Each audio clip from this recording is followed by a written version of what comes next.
Hey, welcome back. So how do we create and maintain a bedtime routine? So let's chat about that.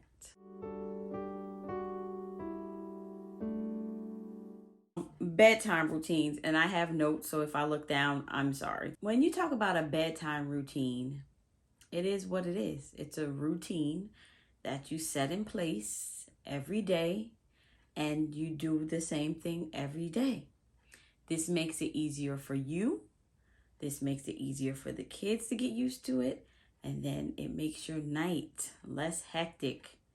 Then you feel like, oh, I have to sit down for 2 to 3 hours to just relax because they done got you all stressed and worked up.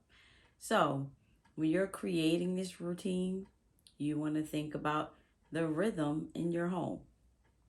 What do we do in the evening? How do our evenings look? Are we watch TV in the after dinner people? Do we go outside? All of these things play into it, which is why you need to make your own routine and make it work for your family. Number one, you should always start the bedtime routine an hour before you want them to be in the bed. Physically in the bed, not brushing their teeth, not getting a glass of water. Why do kids always want water before bedtime? Anyway, and for me, I plan reset days for myself where I know my kids are going to be in the bed by 8:30. For some of you with younger kids, that might be 7:30, 7 o'clock, even some earlier than that. Some people, I remember being in bed. I remember going to bed and it was still light outside. So, hey, whatever bedtime you have for your kids, you start an hour before that. And keep the sugar early. So, how does a routine look? Okay, you start an hour before. So if you want them in bed at 8:30, you start at 7:30. How do you keep it and make sure you maintain it? Set an alarm on your phone. So when you see it, you know, whatever you're doing, stop what you're doing. If you were cleaning, or stop what you're doing and say, all right, kids, it's time to get ready for bed. Now, you can do a number of things to start this off, and the mission would be to tire them out a little bit. So for you moms that like to go outside, you can let them go in the backyard by themselves. If you have a backyard that and you are able to do that, let them go run around, let them get dirty, let them get tired, just let them go. Now, if you don't have that, you can go for like a 30-minute walk. Let them walk. Don't be carrying them. They'll be all right. The legs ain't gonna fall off. They'll be okay.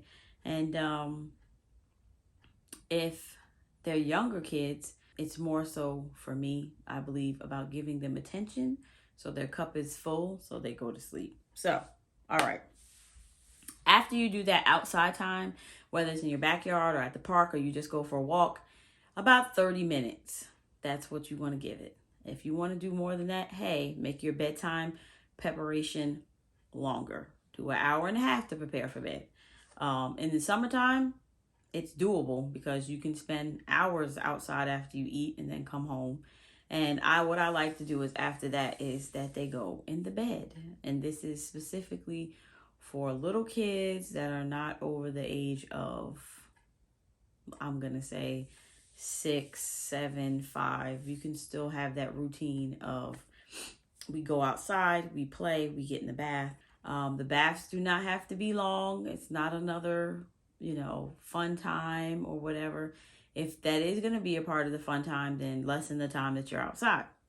So you're not spending all your night doing this. Now, as kids get older, the time can get shorter because, they just get used to it. And sorry if I'm skipping numbers. I usually do that. It's such a bad habit. But next, you want to give them the bath, which is number 3. Number 2 was taking them outdoors. And number 4, you want to take them into their room. They get dressed. This is all a part of bath time. Get dressed, get comfortable. Number 4 would be to create a reading time before they actually go to sleep. And I would do this in a dim room, just you as the parent, or if they start reading and you finish reading, You know, just make sure the room is dim so they know like this is sleepy time. It's not, we're going to read this book and you're going to get up and go nuts. So let's review the 4 things and then I'll just talk a little bit more. Number 1 was start preparing an hour before bedtime. Number 2 is get them outside or do some type of physical activity.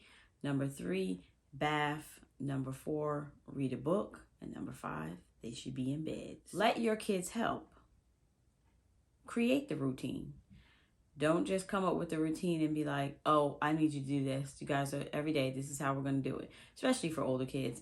Let them help create the routine. Maybe they want to, I would avoid screens at night. So if you had anything that you have struggled with as far as bedtime and their routine or keeping your babies, toddlers, middle-aged, teens, because I done had it all.